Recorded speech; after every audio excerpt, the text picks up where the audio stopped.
an institution across 18 member countries of the Asian Civil Engineering Coordinating Council (ACEC).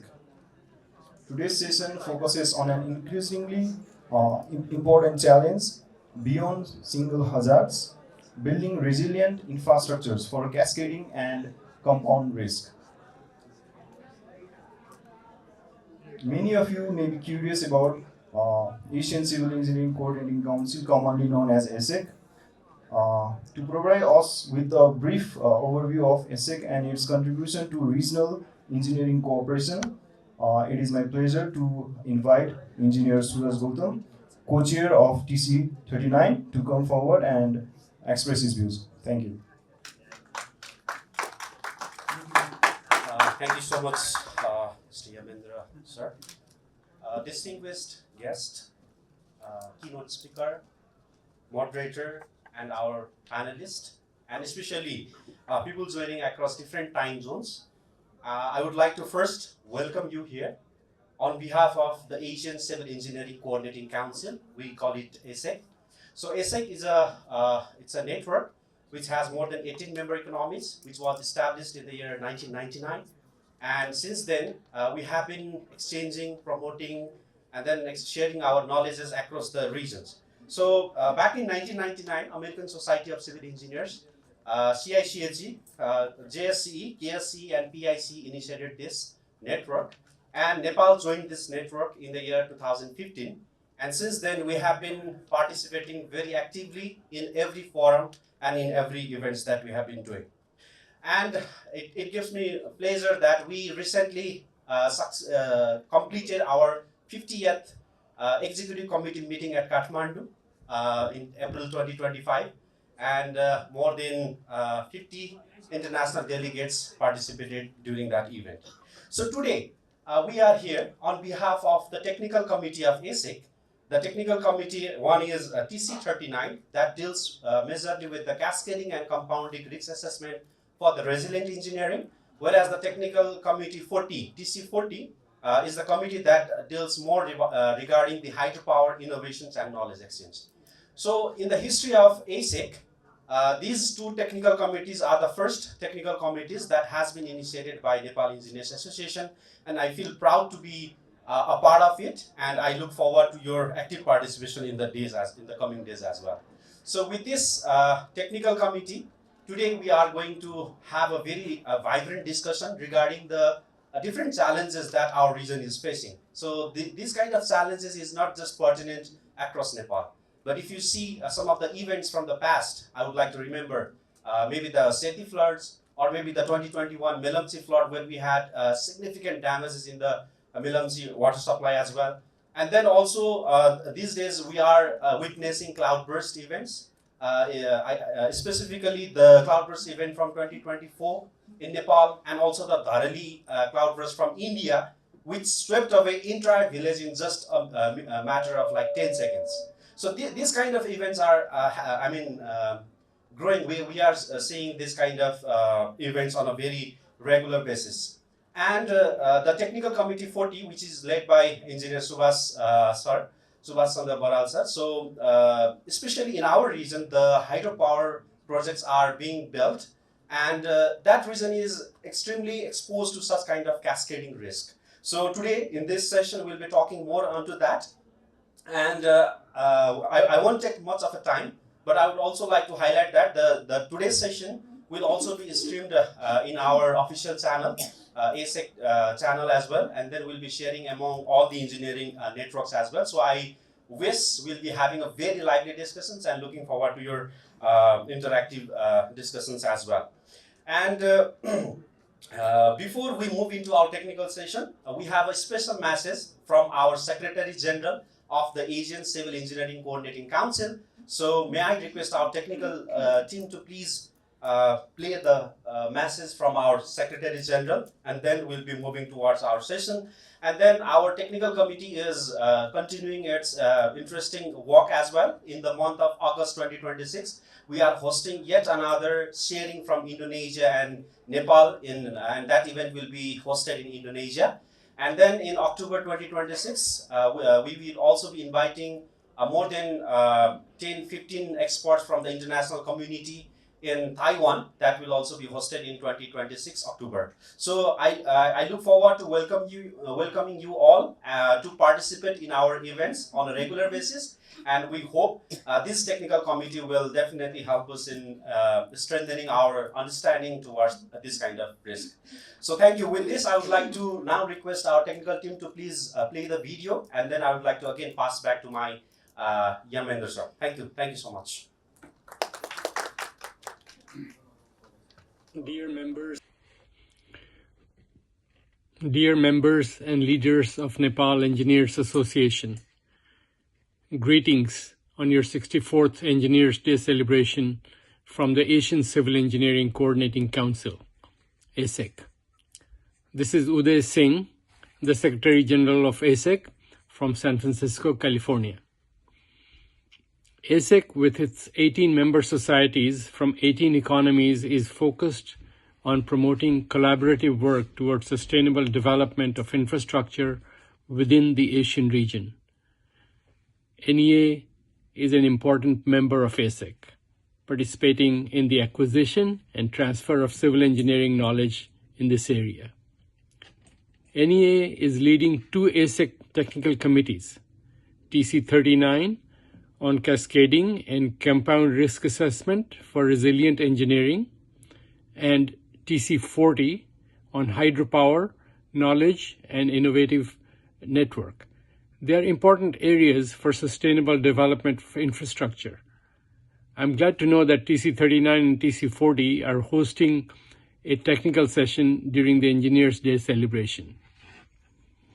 The theme of your Engineers Day celebration this year, Young Minds and Engineering Shaping Better Nepal, resonates with one of ACECC's objectives and activities. ACECC's Future Leaders Forum, comprised of the younger generation of engineers, participates in several activities of ACECC. NEA has been a leader of the Future Leaders Forum. Best wishes to all of you in Nepal Engineers Association, and especially to the next generation of engineers, as well as to ACECC's TC39 and TC40 on the 64th Engineers Day celebration in Kathmandu. I look forward to continuing to work with you on promoting and advancing our profession and improving the quality of life through sustainable development. I also hope to see some of you at ACECC's next Executive Committee meeting and technical seminar in Taiwan in October this year. Thank you and best wishes for a successful Engineers Day.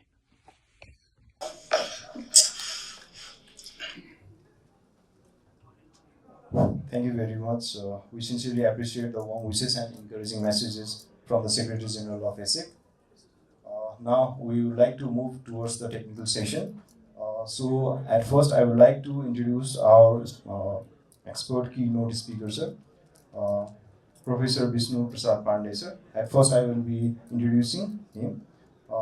He is currently working as at IOE-TU and Executive Director of the Center for International Relations (CIR). His expertise is in hydrology, water resources, and climate adaptation. His main recognition is 2018 NAST Young Scientist Award recipient. We are truly honored to have such a distinguished scholar and internationally recognized expert with us today. Without further delay, I respectfully invite Professor Vishnu Prasad Pandey, sir, to deliver the keynote address. Thank you.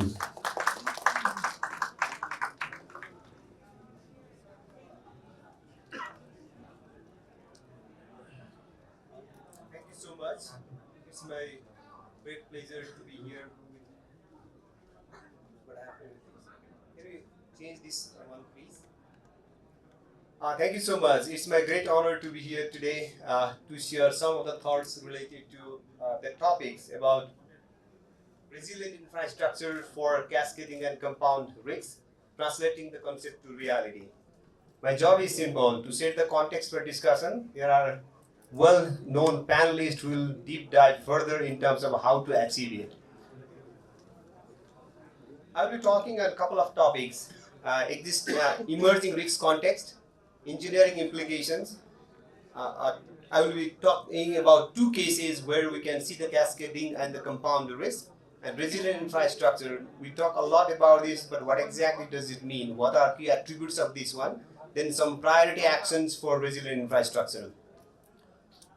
We have heard a lot and experienced a lot about the extreme rainfall events and associated water disaster in the recent years.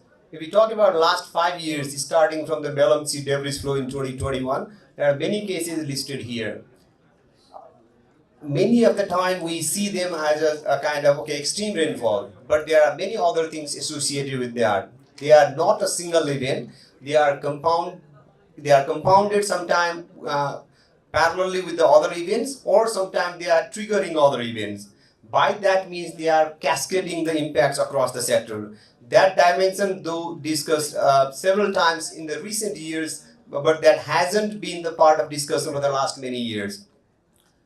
Other important thing is sometimes we see the many extreme events like this, we easily attribute to climate change, but that may not be the cases.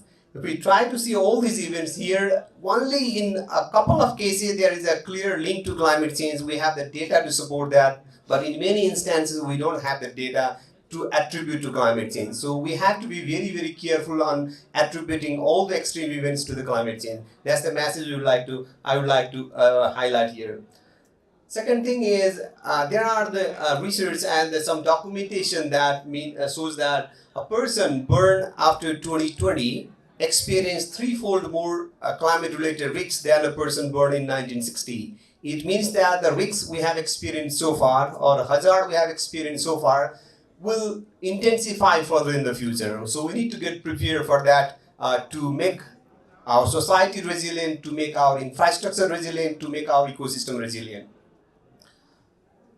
So in terms of compound and cascading and compound nature of the hazards and associated risks, I would like to refer a paper published in 2021. We simplify the ways to understand this cascading and compound hazards and associated risks. We can see that there could be many activities as a primary trigger, for example, earthquake, avalanche, landslide, or something else. And when that particular trigger interacts with some other kind of hazards, then the nature of that might get compounded, which means that the damage potential will increase.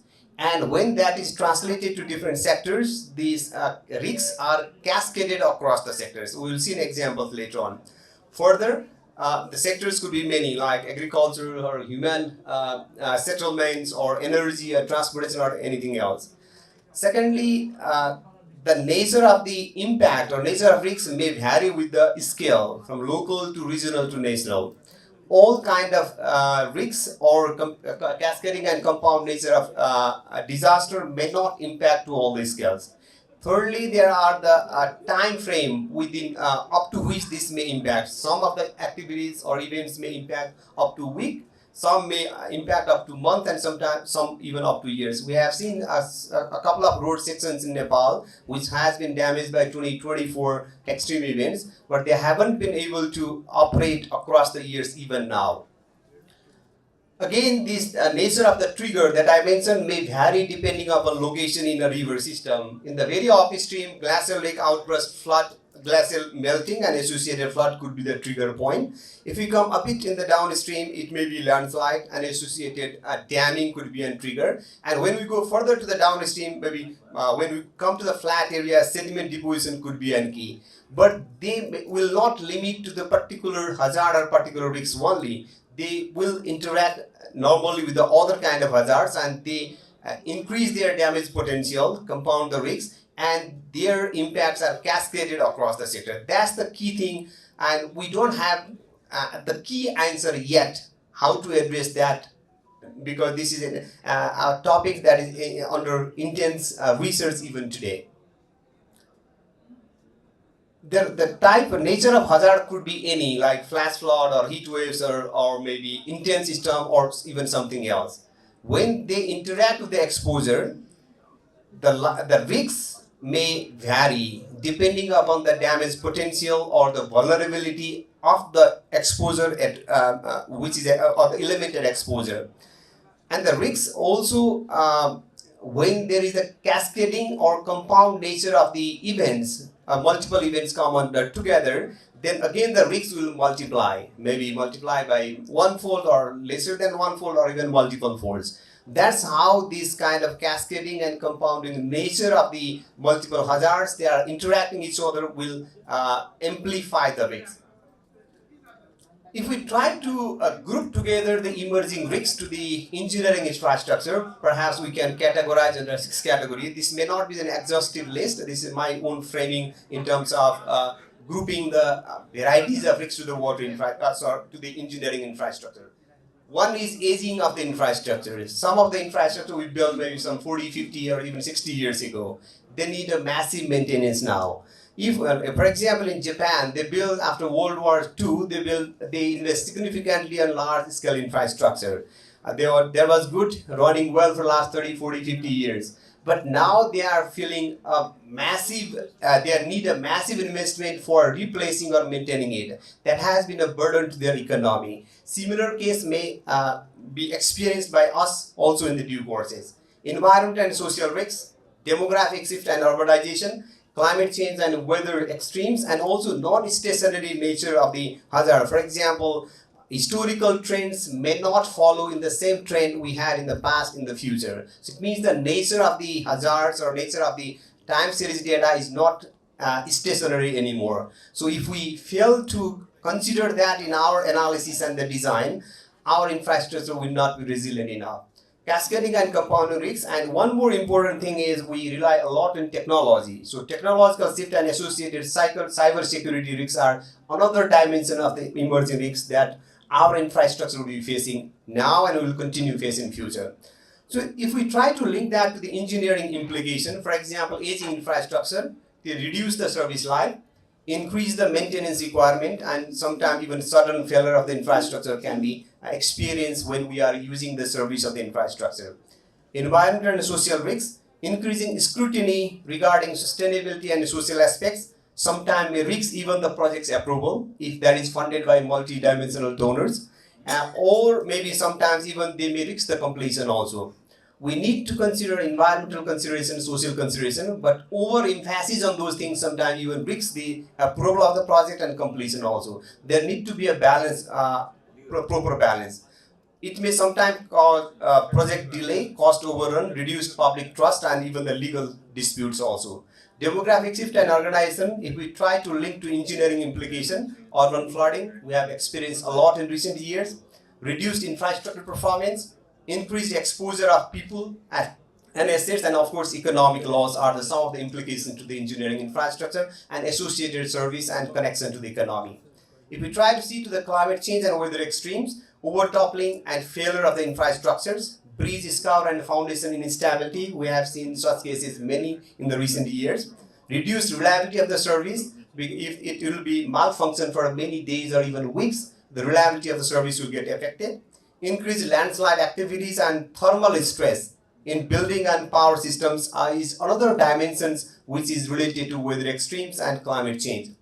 Cascading and compounding nature, some of the examples here is heavy rainfall may induce the landslide and it may cause the road blockage as an example.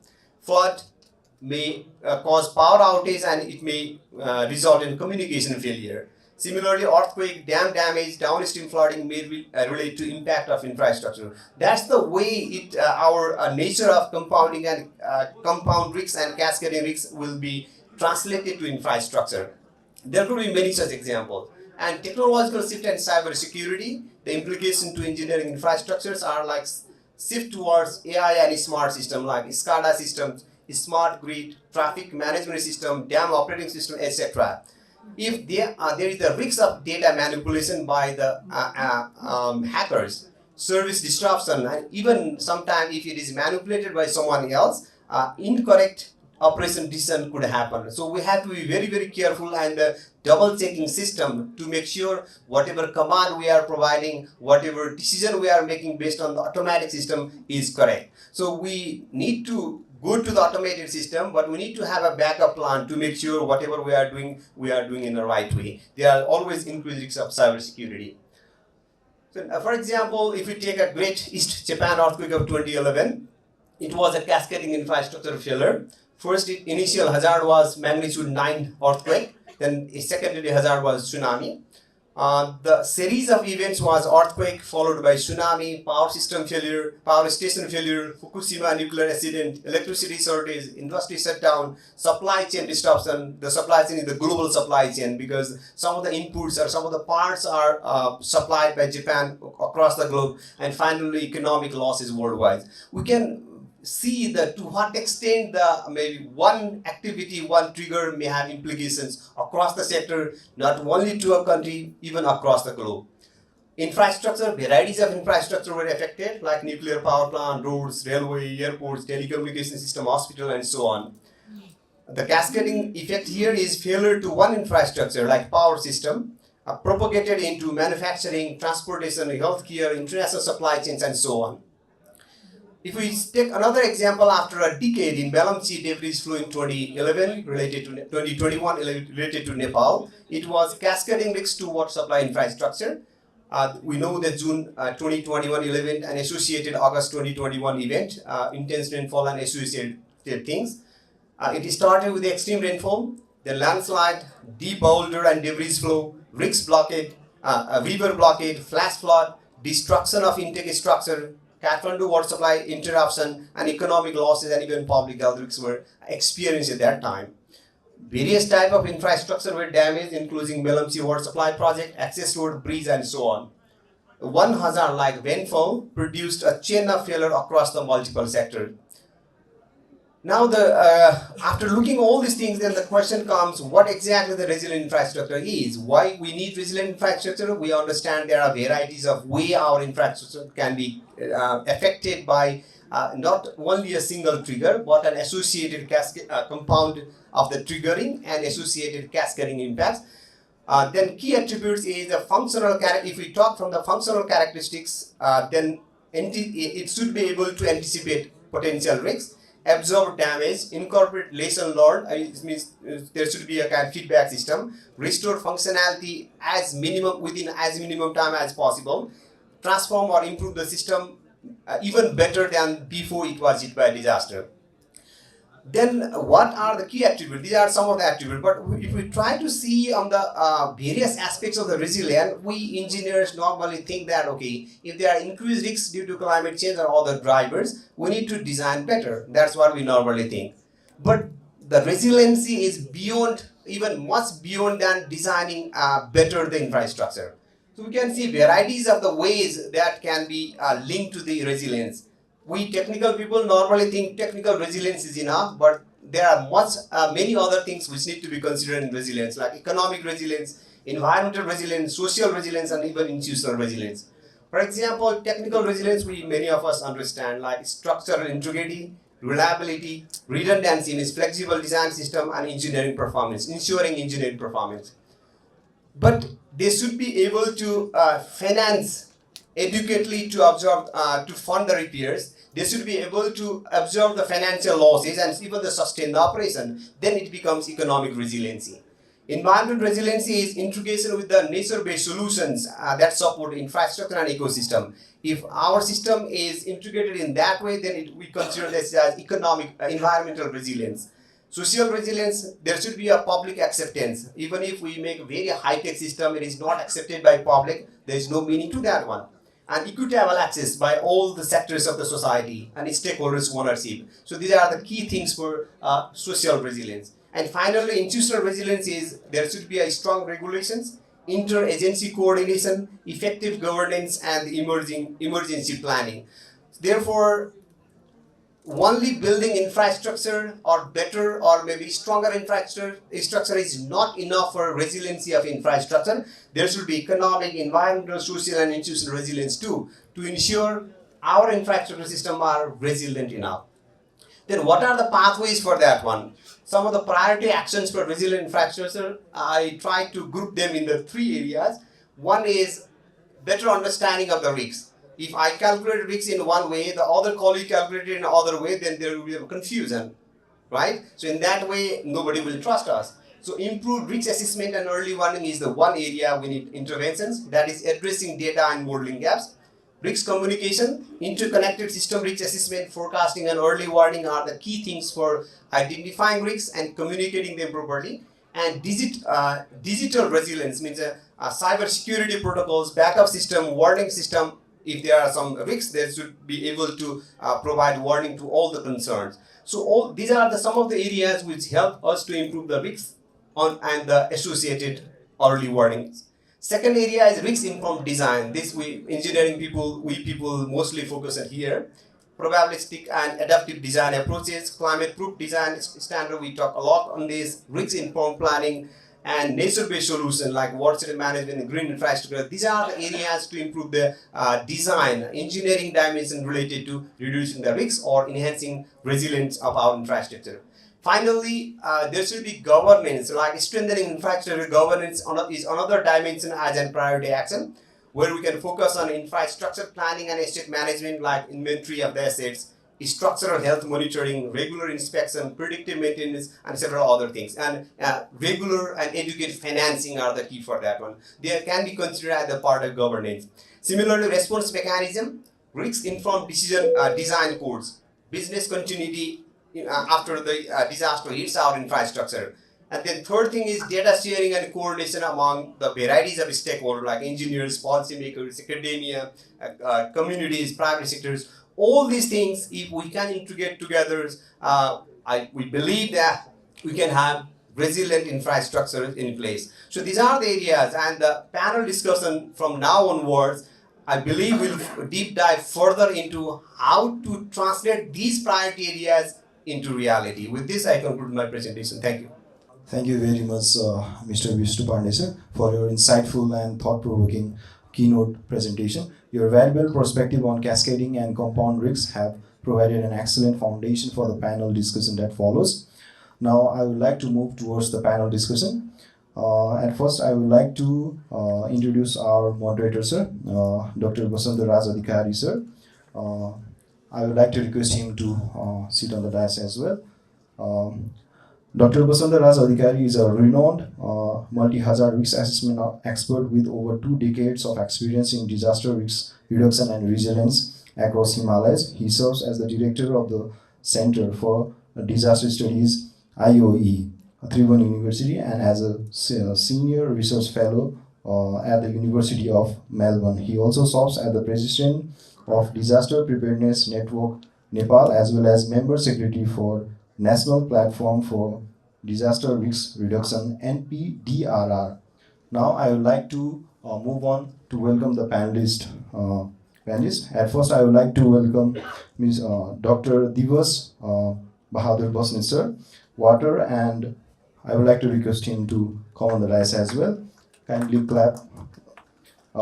He is the Water and Climate Program Lead, Nepal Development Research Institute. He leads the Water and Climate Program at Nepal Development Research Institute, NDRI. He has 35 plus years of consulting, teaching, and years and research experience on water resource system analysis, disaster risk management, and climate change adaptation in several countries across Asia and Africa. He was awarded the Distinguished AIT Alumni Award in 2019 and the Best Paper Award 2015 by International Center for Climate Hazard and Risk Assessment, Japan. Now I would like to welcome Dr. Mandira Singh Shrestha ma'am. Dr. Mandira Singh Shrestha is a highly experienced disaster risk reduction, climate service, and water resource specialist. She is currently the board of director of Water Center 21 Pahal and had worked with the International Center for Integrated Mountain Development, ICMOD, for over 2 decades. Now I would like to welcome panelist number 3, Dr. Sanjay Devkoda sir, Managing Director of Feed Private Limited. I would also like to welcome him on the stage as well.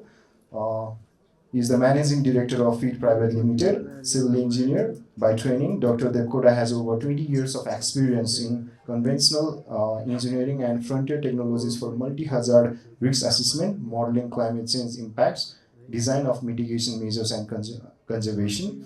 He has been working with national and international development agencies such as the government of Nepal, UNDP, IUCN, Helvetas, UNEP, and Oxfam, among others. Now I would like to hand over this session to our moderator, 𝐁𝐞𝐲𝐧𝐝 sir, and you can go with the panel discussion. Thank you, sir. Good afternoon, everybody. Thank you, Hemendraji, for this wonderful introduction and inviting colleagues. I'm very happy to be with a very esteemed colleague today here with our participant. Thank you, Professor Pandey, for highlighting these very important issues that we are dealing with. Though this area is still evolving because we are moving from multiple hazards to multi-hazard, or from single hazard to multi-hazards interaction, where we have seen already numerous examples starting from Pakistan to Bhutan to Myanmar, or in other part of areas, for example, in Alps, Appalachian Mountain, or Ural Mountain. Wherever you go, you see such kind of interaction.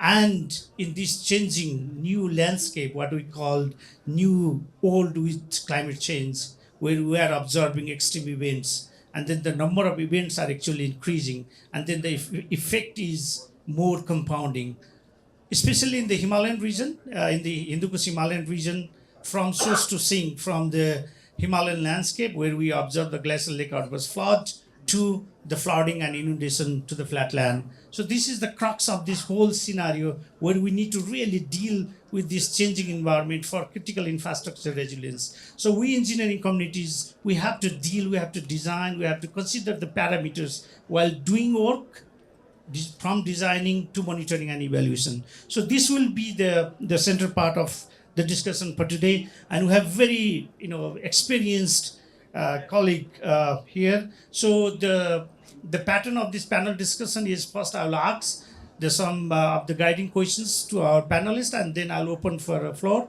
for 3-4 questions, very quick questions, and then followed by the answer, and then the final thoughts from the panelists, and I'll conclude from my program as a moderator. So I will start with Dr. Bosnath, because you are working in this field for more than 3 decades, especially on water resources, flooding, critical infrastructure challenges. So if you see the whole landscape, especially in the Himalayan region, so these critical infrastructures, what we prepared already, what we built already, they are also experiencing or facing the challenges for sustainability. And in the meantime, we have to design our infrastructure for the future scenarios. For example, in some of the projects, people are complaining that we didn't consider the changing environment. So based on your experience, what kind of strategies or what kind of engineering practices or analysis should be there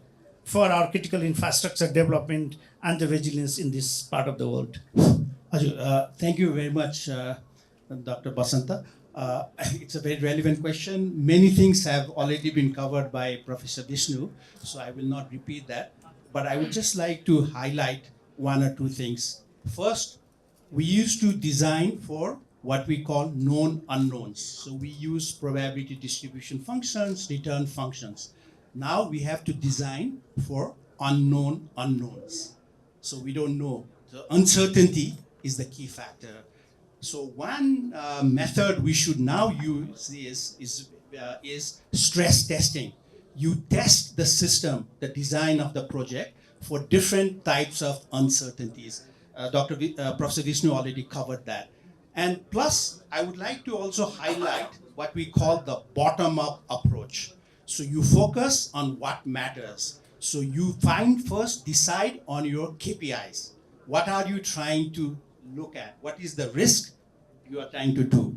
And finally, I would like to highlight 2 points.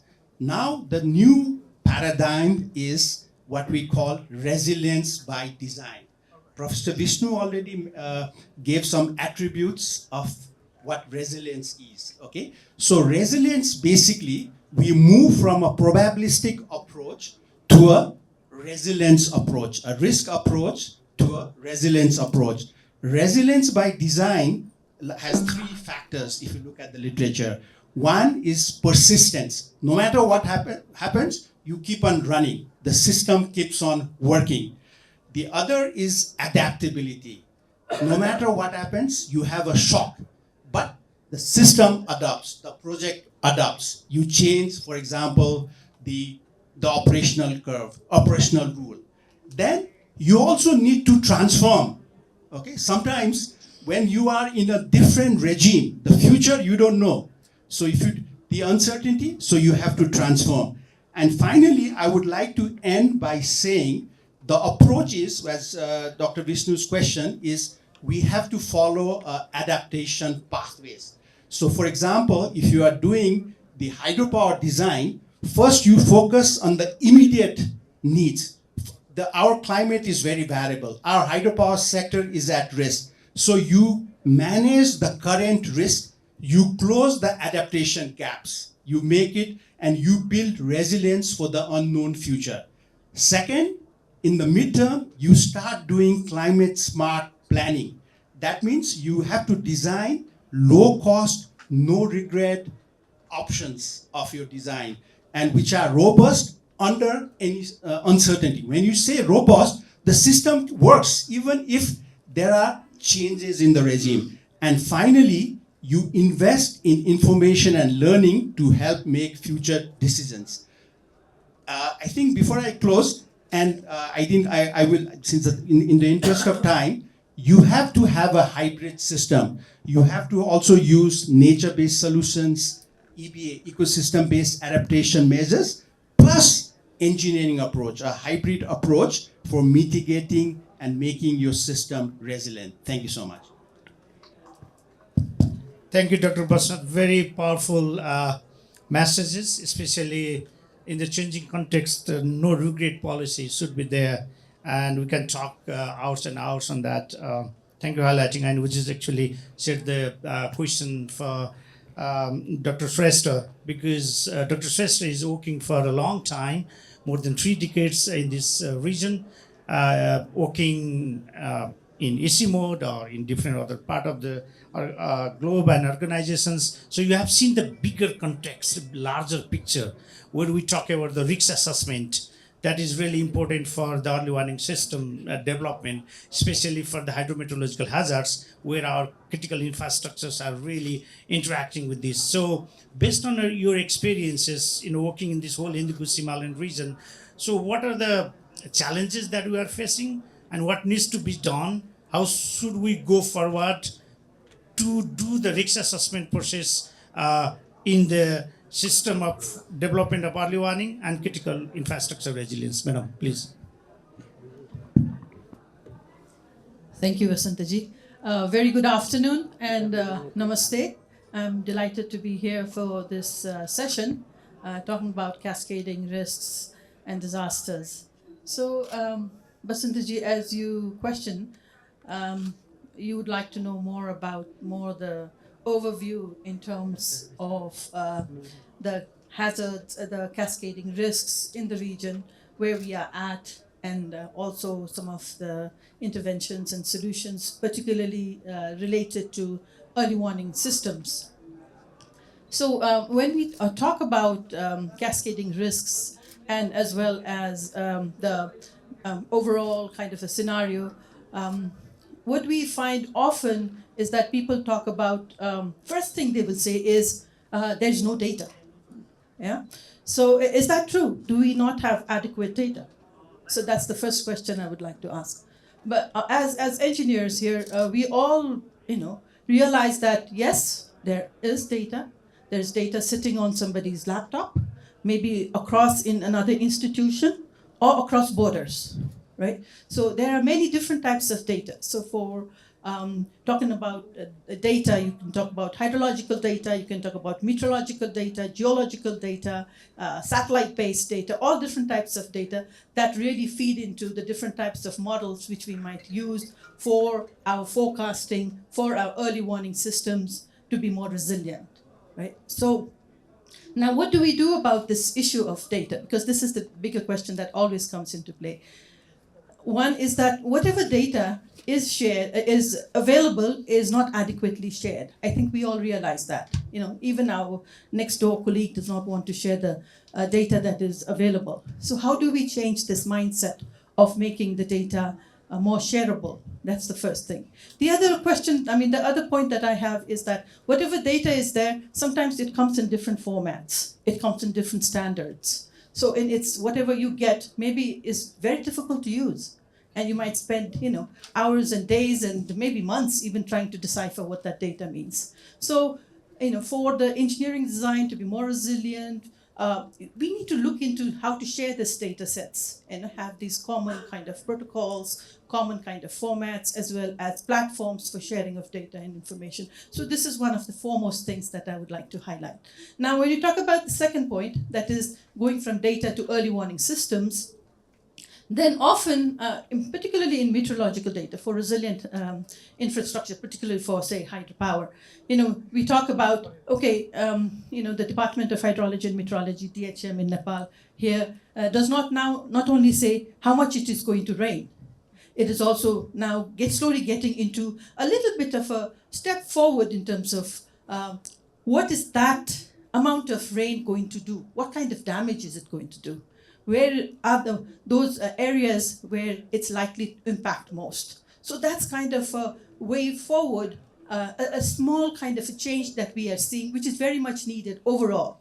Yeah, not only small, but it should be overall in terms of when you're talking about early warning systems. It's not only about how much it's going to rain. You look at the forecast, you look at nice maps, but that's not adequate. You need to be having place-based information, and not only place-based information, but information that will tell you what is going to happen. Is the water going to reach my house, for instance? Is that hospital, which is very much needed, is going to be inundated?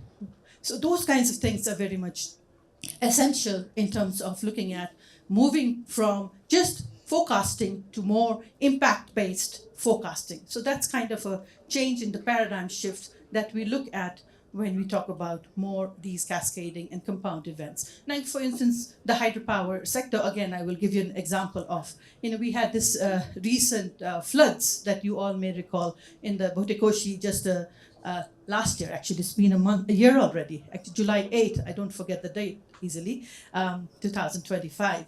So that is the time when we talked about, well, we did not get enough information from the upstream. Well, because what triggered it and where it kind of originated, it was in China.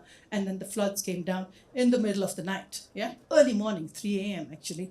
So, and then there was a lot of devastation right at the border area and further downstream. So the inundation that took place, how far is it inundating? Those kinds of aspects are also crucial in terms of looking at the impacts. So going into the impacts. So that's where I would like to say that, the overall modeling and looking at different scenarios, for instance, this could probably have been looked at earlier. There were many hydropower projects that were affected during that disaster.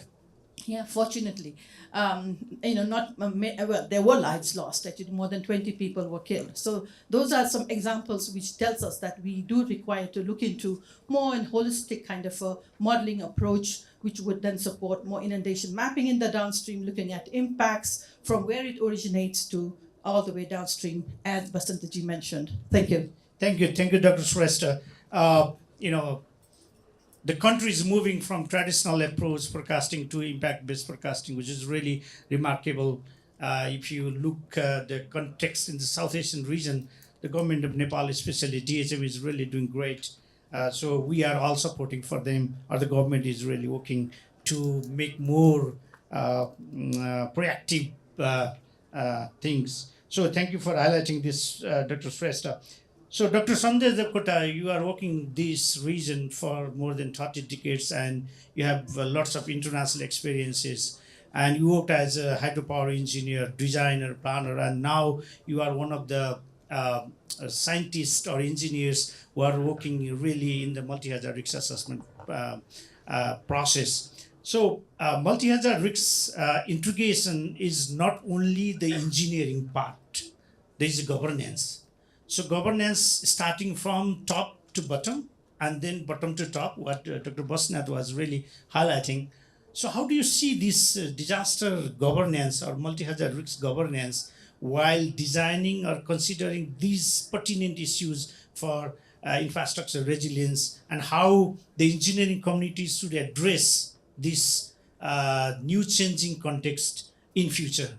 Please share your experiences. Thank you, Dr. Basant, for a very interesting and nice, relevant question in the current stage of our country.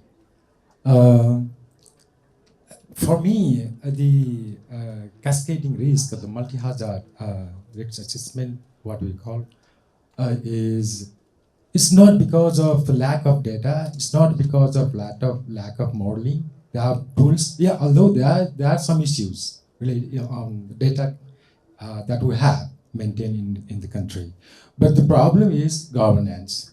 Why the problem in the governance? The governance system is so fragmented. You know, I would like to share some of our experience. Recently, we concluded one assignment with the UNDP. We are developing a state of environment of the whole one of the province and of the country. We travel all the way from the high mountain to the lowland as observation, part of the observation in the field. We also visited so many agencies, government organizations, for the sake of data. Nobody has the data in one thing, and the other thing is nobody is responsible to keep the data in proper way. Even they have the data, they don't want to share. And the concerned agencies are so fragmented, and you know the disaster, the hazards has no boundary. It never take the political boundaries. It's once these happen, it travel all the way. Its possibilities always there. So the boundary, the political boundary of the province or the municipality the hazard doesn't care about it. The fragmented, the authority has one of the big issue. That is what we observe. For example, DHM has concern about the meteorological data or hydrological data. And some other research institutes, say the universities, they are having their own way of doing research. And the development agencies like EC-Mode or other research agencies, they are having their own protocol. And there very few coordination among them. We don't see the proper protocol of that the government has developed so far. And it's a big issue because the data we get from the DHM, they are also, sometimes we are concerned about the quality, the data quality. Who is going to check the data quality? Most of the time, the rainfall data we found from the DHM, it's really horrible. And there is no protocol how to process the data. Right? When the one organization do their own way of data processing, and I am doing my own way of data processing, there is no proper similar way of data processing established system yet. This is a big issue. This is a big concern. That means that there are agencies, there are data, everything is there, but the problem is the governance, the protocol that has to be developed from the government side. This is one issue. The other is the data that we have, the design system, as we are talking about the hydropower, and where most of the bigger hydropower are sitting in the flood-prone area, right? And then there is no, the design that we have, the hydropower design guideline, never talk about the multi-hazards. They are most basically depends on one single hazard. They talk about single hazard. For example, we talk about the flood, whether my headworks is sufficiently able to retain that 100 years return flood or not. That's what we are focusing on. But there is the design guideline never talk about the multiple hazards, the likelihood of multiple hazards. That's a big issue, right? For example, if you see the melamine, we are always suffering from melamine, right? Even these days, we don't have enough water. The case is that the intake, the diversion might have able to resist the stress that simple runoff or the flood that the event received, but it never talk about the sediment that the disaster that brought into it. That's a big question. So we have to deal with the the fragmented organization should be coordinated way. The data, the quality, that we have to have the very good protocol to maintain the quality of the design and the model. That's it for now. Thank you, Dr. 𝐁𝐞𝐲𝐽. Especially in the Himalayan region, after 2015, we have been doing research on how much sediment is being generated and eroded from source to the sink, because the mountain is still in relaxation time. If you look the Chichi earthquake in Taiwan, 99 earthquake, it took nearly 5 years, but the Himalaya sediment is still being generated after 2015, is still already to 11 years. So we need to really consider this sediment budget or bed load concentration while designing different flood scenarios or debris flow modeling. Thank you very much, Dr. 𝐁𝐞𝐲𝐽, for highlighting this. So I'll open floor for the question, and please be very specific and to whom. So if you have any questions, I will take 2, 3, 4 questions, and then I'll request our panelists to record, note down, and then you can give answer very precisely. So the floor is open. Please raise your hand.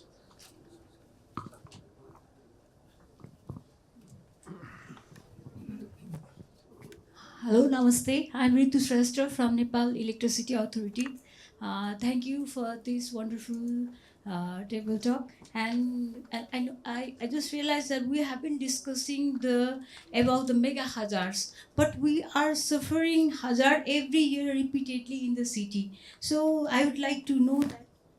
So we can doubt about the sustainability of road and city infrastructures being the dweller of the city as well. So how the engineer community should interfere with such daily life hazard and risk? Thank you. Thank you. The question is all to all of you. Thank you. So any more questions? Please, Thank you for the nice presentation, sir. I've been working, this is 𝐒𝐢𝐧𝐝. I've been working on the risk financing sectors, but more interested on the natural catastrophe risks.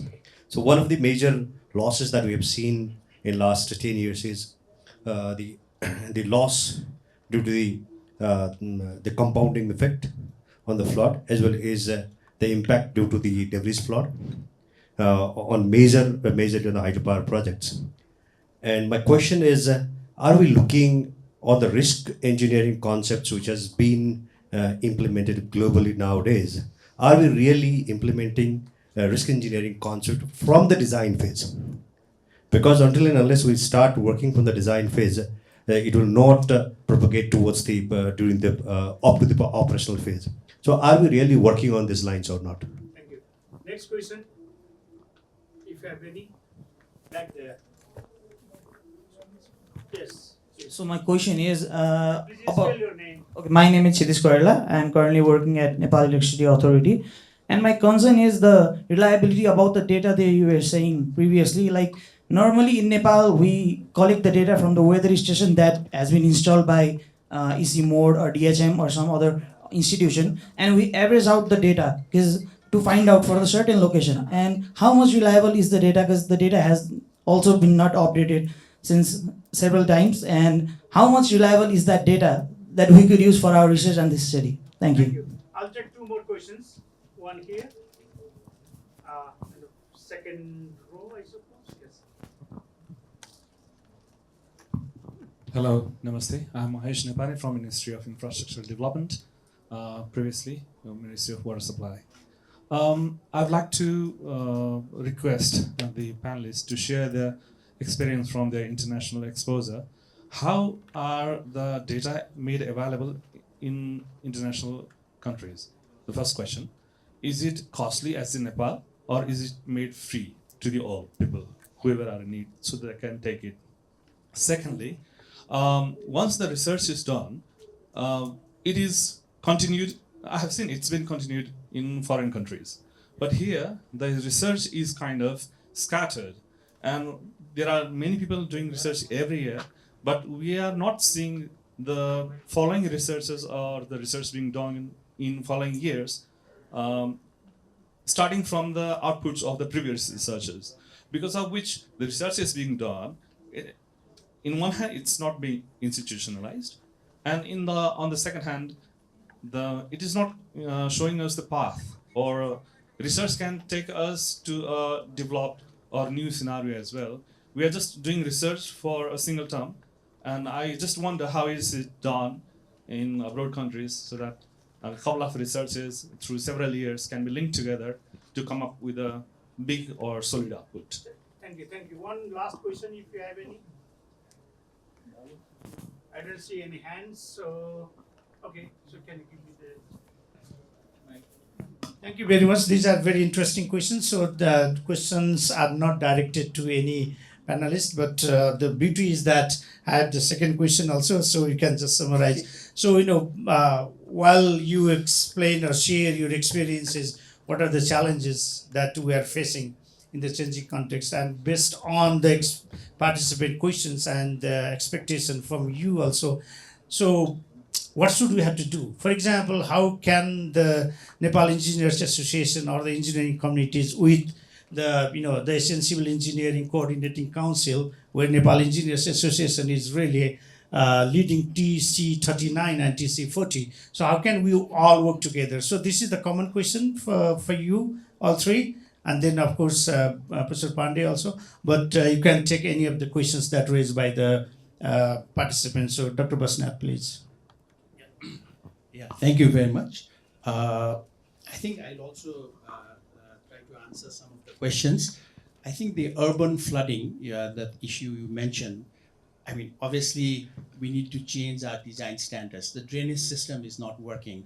Of course, there are nature-based solutions, other things, but I think it's not working. Regarding risk financing, risk engineering, I mean, it's a very important thing. I would also like to sort of take risk, meaning resilience, as I mentioned. So it has to be, the system has to be adaptive. When you design a hydropower project, for example, maybe you have a fuse gate, maybe you have a space for an extra spillway. These are engineering and soft measures. I think that is important. Reliability of data, I mean, DHM has, now they've got more money, but they don't have, you need money for it, So I think they are reliable, but you have to use with caution. Data availability, I mean, I'm always impressed. Now, I can open up a USGS website, and I can get the data of each and every station for free, rainfall thing. So I think DHM should do that. They have automatic gauges thing, but after 2 weeks, they don't show it anymore. No, it should be free. So data has to be free.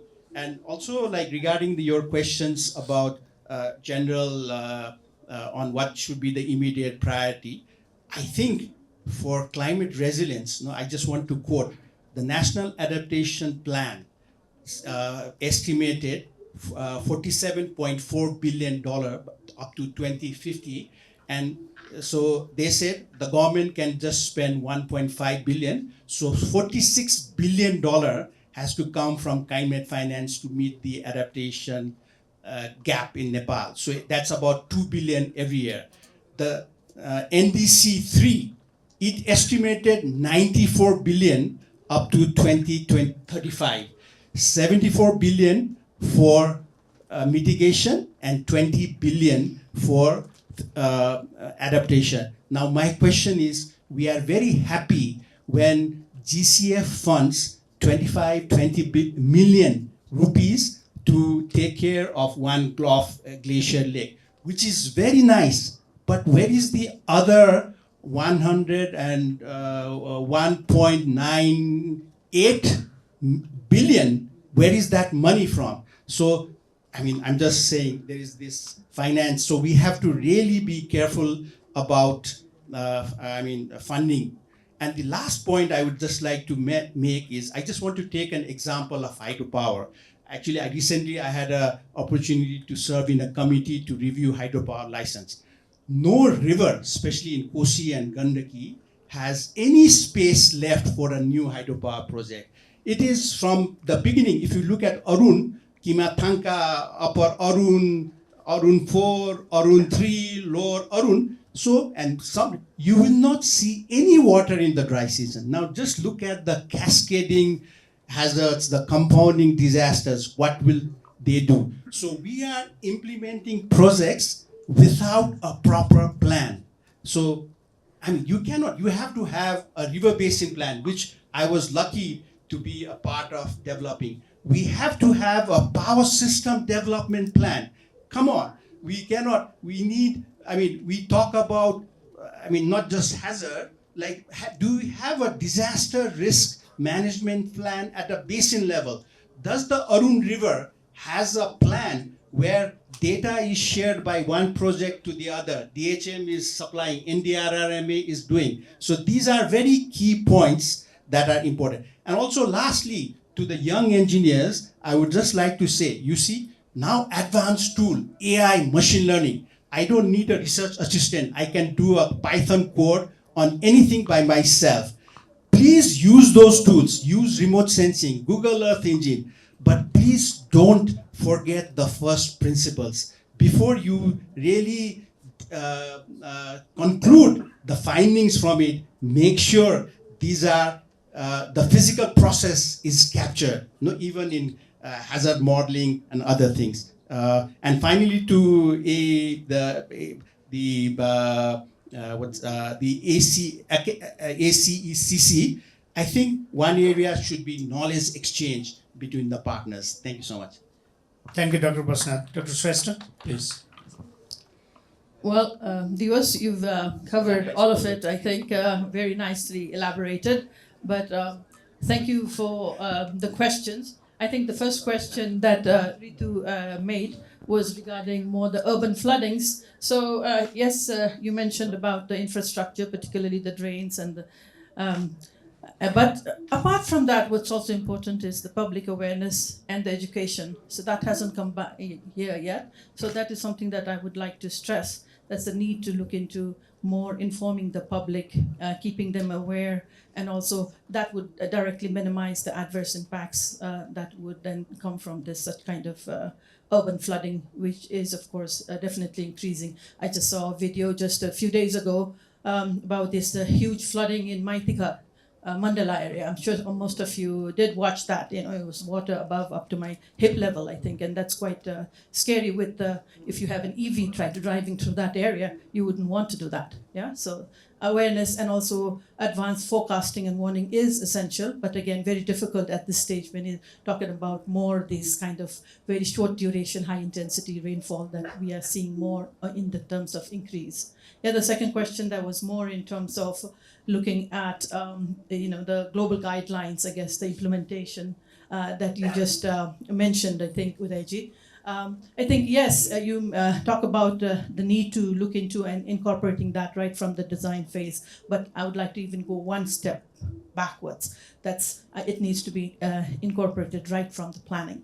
You know, right when you're looking at the plans, when you're doing the screening, you need to look at and see how you can really screen these kind of projects or kind of infrastructure, particularly looking at cascading risks. Yeah. So, and then Quirology, you mentioned more about the data, the quality of the data, what kind of data, and how it can be shared. You know, how reliable it is. You know, I definitely, there is room to question the reliability of data, but having said that, there are these mandated organizations like Department of Hydrology and Meteorology, which takes a lot of effort to make sure that the data is correct. You know, they are following World Meteorological Organization, WMO standards, so I would not doubt their data, but definitely it does need to be checked and try to look at in terms of some of the sets where there is a discontinuity of the data, and some of those that might also come as errors or outliers. That does need to be looked into.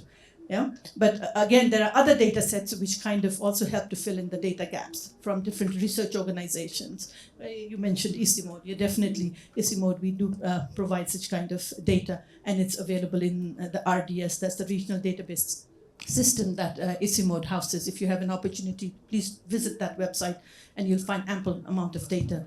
Now, the fourth question that Maheshji asked was more looking into,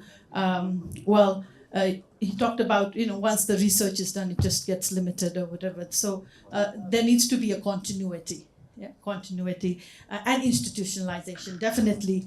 So, and how are other countries doing it? Well, other countries, I mean, there are platforms that each countries have at the national level. For example, India also has their data that they put in, depending upon the policies. There are policies for data sharing that is there in place, which needs to be looked into in terms of the use and the availability of the data. But it is available in a platform that can be used within the country, and some data are across the country, but again, it's very limited. Now, what can we do? What can the ACECC can do? Well, of course, definitely knowledge sharing best practices. We have 18 member countries. That's a wonderful number of countries from where we can share best practices and learn from each other in terms of what works, what does not work, and how to move forward. Thank you, madam. So most of the questions were answered. So Dr. 𝐁𝐞𝐲𝐧𝐝, I think what needs to be done. So 1 or 2 minutes. Thank you. Thank you. Many things has already addressed by Dr. Basnet and Dr.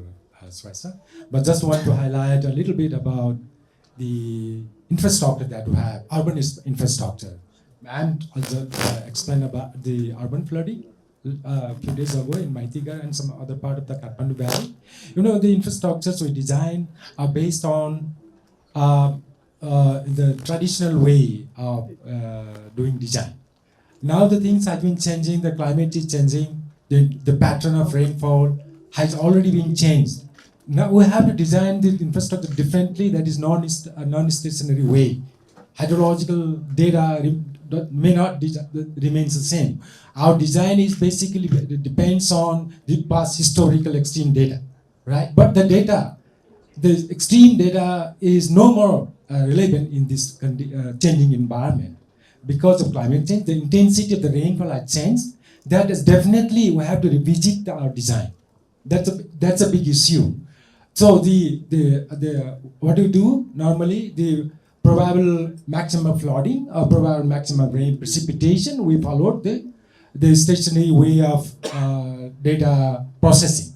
That's not the case. Now we have to revisit the design. Maybe we have to go redo the drainage system and the urban drainage system to address the current issue. The one thing. The other thing, one of the colleague was talking about the quality of the data and also the requirement of research, what's happening, what other countries around the world is doing. Yes, research should be continuity. There should be continuity, right? But here in Nepal, what we have seen is when there is one project, we follow the project. It's not the requirement of the research. We follow the project, okay? If we have the project, we do some research, write some papers, that's it. Then it stops somewhere, right? We don't see any continuity on the research. That's the big issue. It's all about the resources that we have. There is universities, Professor Vishnu is here, maybe not very happy with me. The universities are responsible for that. And there should be some coordination with the government department and the universities. As a private sector, we are also always there in the middle. We are bridging sometimes the university and the government department. Thank you. Thank you, sir. So very last half minute, 30 seconds. Yeah, thank you. Well, I want to bring up this one very important issue. We are designing these resilient infrastructure. Resilient infrastructure for whom? It's for the people, right? Now, when you talk about the people, who the people?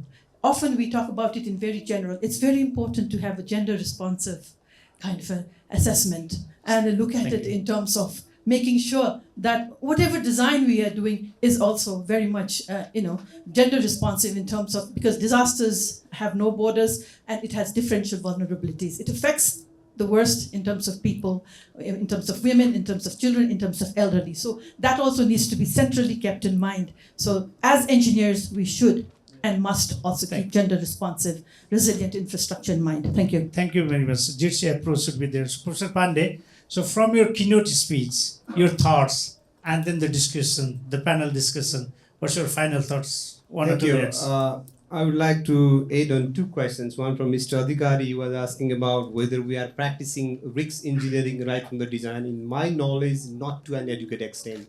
I believe there should be the part of basic engineering course also, so that it helps to move us toward the resilient infrastructure design. Second, regarding second question from Mahesh Nirupane about the reinventing the wheel. Research is done by one agency, but other agency will start again from the scratch. The primary problem with this is we are not assigning an strategic institutional partnership with the universities. They are the live places where the people will continue to change, but still the institutional knowledge will be there. So if we start that kind of approach, that's what the global, North or the maybe entire world is doing. The government agencies or industries partner with the university, the knowledge will retain and continue to grow. That might help to address this kind of issue. And finally, about my final word, we know what needs to be done for resilient infrastructure. We also know how it needs to be done. What we need to do is also we know the limitation of the data and so on that we discuss about. But we cannot stop even if we don't have the high reliable data. We need to move forward within the limitation we have by clearly spelling the limitation.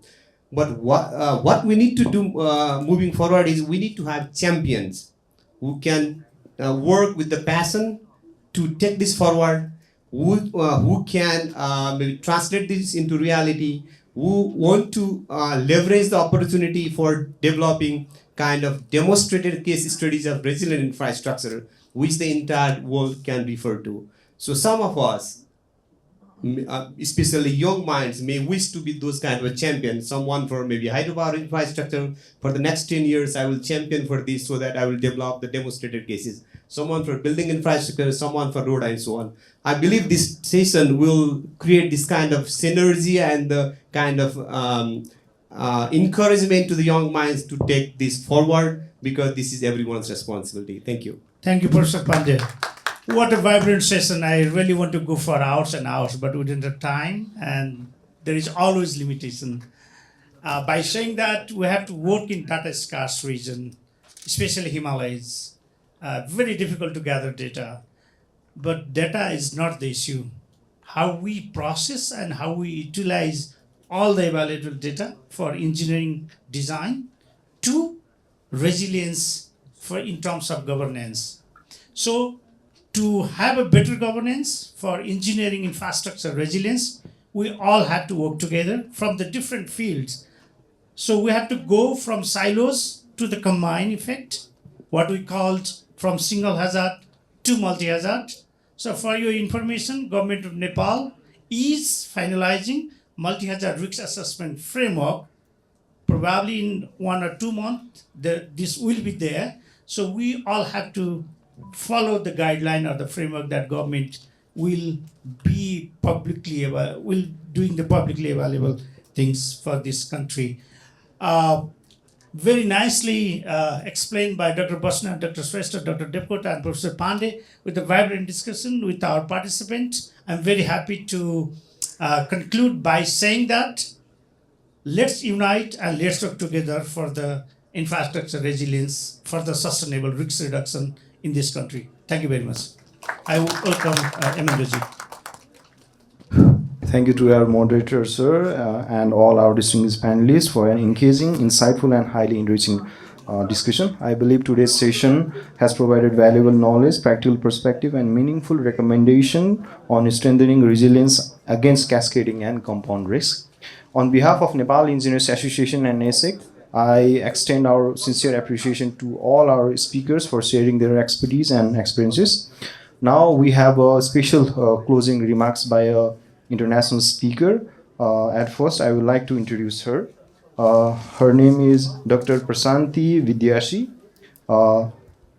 She is an assistant professor at the Faculty of Civil and Environmental Engineering of Institute Technology in Bandung. She took her PhD in civil engineering in the University of Tokyo, Japan. She is currently part of the Resilient Indonesian Slums envisaged the RISE team that had been granted a joint research fund by the Indonesian Ministry of Research and Technology, National Agency for Research and Innovation, and the Dutch Research Council. She also served as the elected chair of the Future Leaders Committee of the Asian Civil Engineering Coordinating Council between 2021 to 2022, and is an active contributor to the World Economic Forum. She is also co-chair of TC39, second Deputy Secretary General. Now I would like to request her to kindly provide her remarks. Over to you. Thank you. Thank you very much. Hello, everyone. I'm very grateful to be able to be here. Reintroducing myself, my name is Prasanti Widyasri, and I am the co-chair of the ACECC Technical 39 Committee on Cascading and Compound Risk Assessment for Resilient Engineering. And I also represent here the Indonesian Society of Civil and Structural Engineers, or HAKI we call it. And I am also currently the second Deputy Secretary General of the Asian Civil Engineering Coordinating Council, or ACECC. So first of all, I would like to express my sincere appreciation to our keynote speakers, our moderator, all our distinguished panelists. Actually, I've been listening in for the whole hour, and I learned so much about the conditions that is currently happening in Nepal. I was also very impressed by all of the questions that was raised during the discussion. And I realized actually during this session that there was maybe no single answer to the question of how we should address cascading and compound risk. Instead, what I understood from today's discussion is that we have to have a broader realization that building resilience requires us to actually rethink not only our engineering tools, but also the way we work together.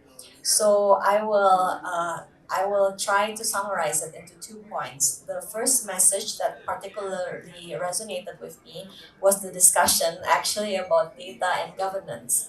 So one of our speakers emphasized the importance of moving towards more open data and greater data sharing, because we often hear that maybe people say that there is no data, but perhaps today this is no longer the biggest challenge.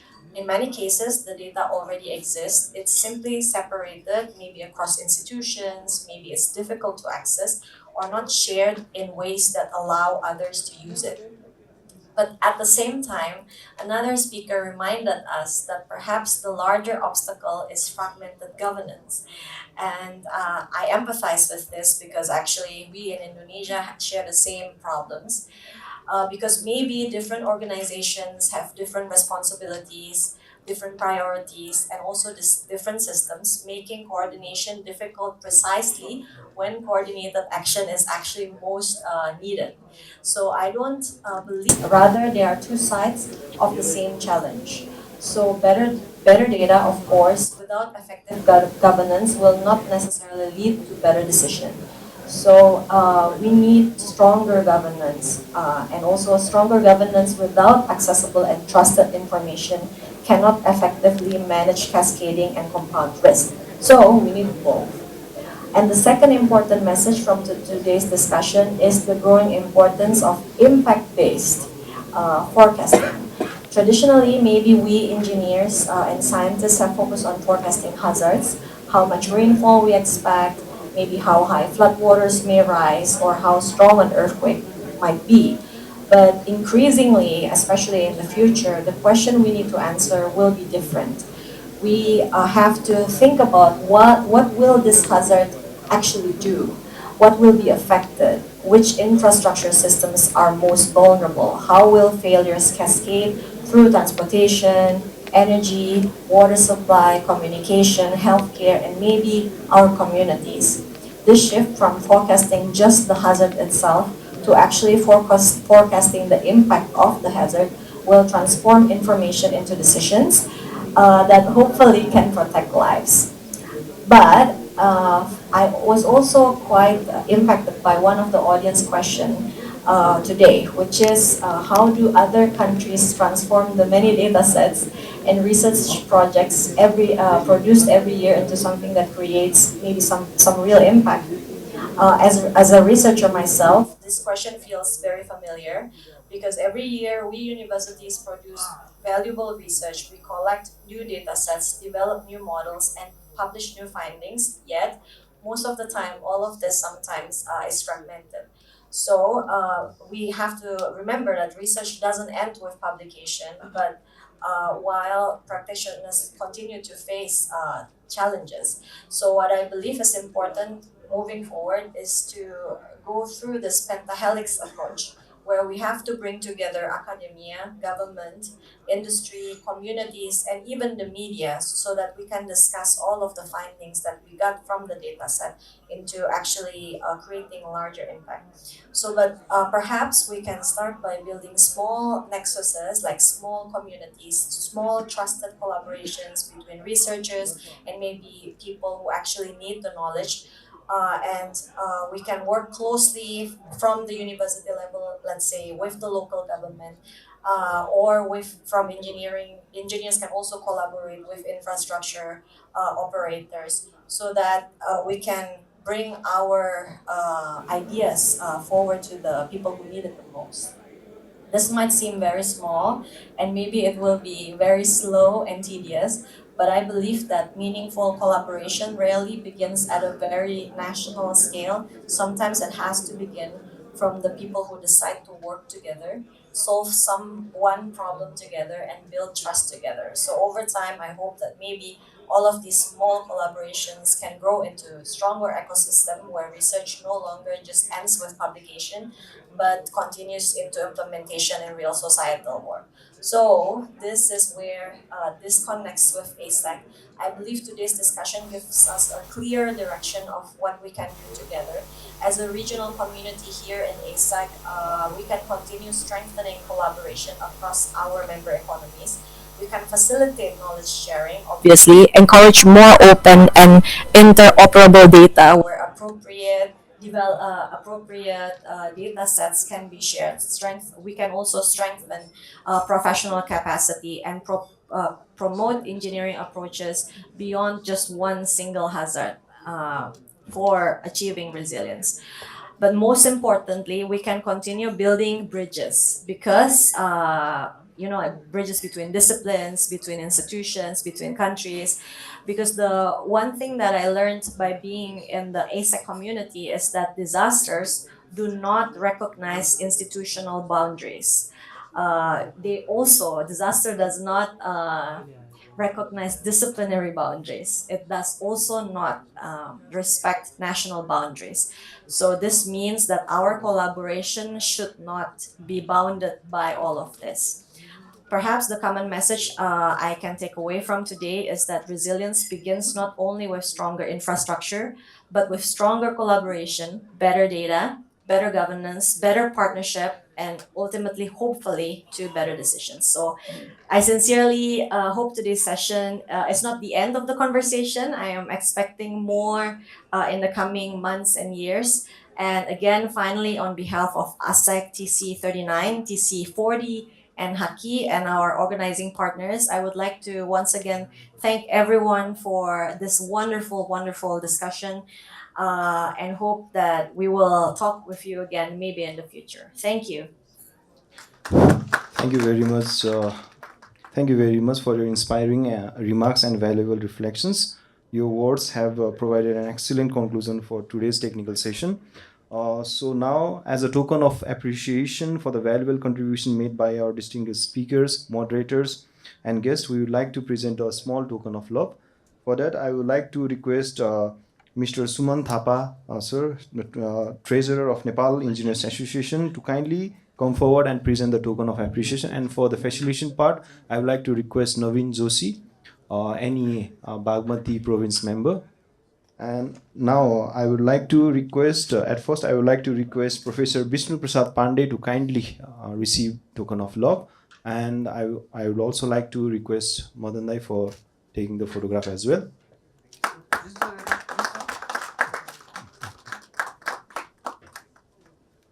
Now I would like to request Dr. Basanta Raj Adhikari, sir.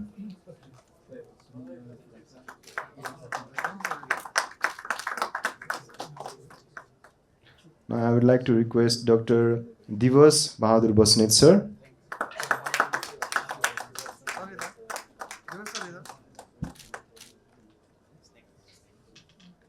Now I would like to request Dr. Mandira Singh Shrestha, ma'am. Please kindly clap for her.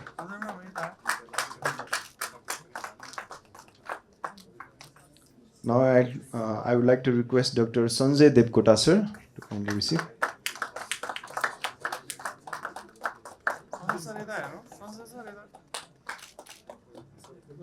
And now I would like to request Engineer Suraj Gautam sir to kindly receive the token of appreciation.